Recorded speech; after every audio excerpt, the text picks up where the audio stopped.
Number 35, only two isotopes of copper exist naturally, and it gives us some data, and it gives us some data about the other one. Calculate the atomic weight, the average atomic mass of copper.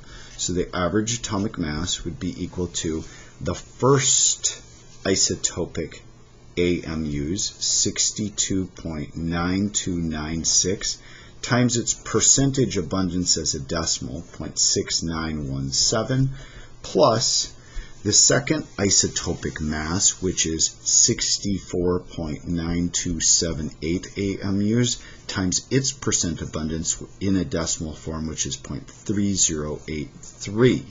Add those two together and you have a weighted average. And if you do that on your calculator, I believe you end up with 63.55, and this is measured in atomic mass units, and that should match what is on the periodic table. Next is number 41, 2.41. This one says, for each of the following elements, write its chemical symbol located on the periodic table, give its atomic number, and indicate whether it is a metal, nonmetal, or metalloid. And for 41, letter A, the symbol is Cr. It has 24 for its atomic number, and then you'd find it right there, 24 right there. Letter B is helium. He is the symbol, and it has an atomic number of 2. Letter C, phosphorus, the symbol is P, and it has an atomic number of 15. Letter D, zinc, the symbol Zn, and its atomic number is 30. And I'm going to let you finish the rest of them. You'll be able to do that one. That's not a problem at all. Let's go to number 49, 2.49.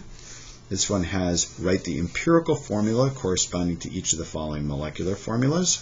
So empirical formula means simplest whole number ratios. For Al2Br6, you could divide both of these by 2, and then you'd end up with the symbols AlBr3. That would be the empirical or simplest whole number formula for letter A. In letter B, C8H10, you could divide each of these by, I believe, 2, and you'd end up with C4H5. The simplest whole number ratio would be 4 to 5. Continuing number 49, letter C, C4H8O2, divide all of these by 2, because that would be the simplest whole number ratio. We'd get C2H4O1, and then in letter D, P4O10, you could divide both of those by 2 once again, and you'd end up with P2O5 as the empirical formula. In letter E, C6H4Cl2, divide each of these by 2, and then you'd end up with C3H2Cl to get the simplest whole number ratio of 1, 2 to 3. And then letter F, B3N3H6, I think you could divide each one of these by 3, and we would end up with BNH2.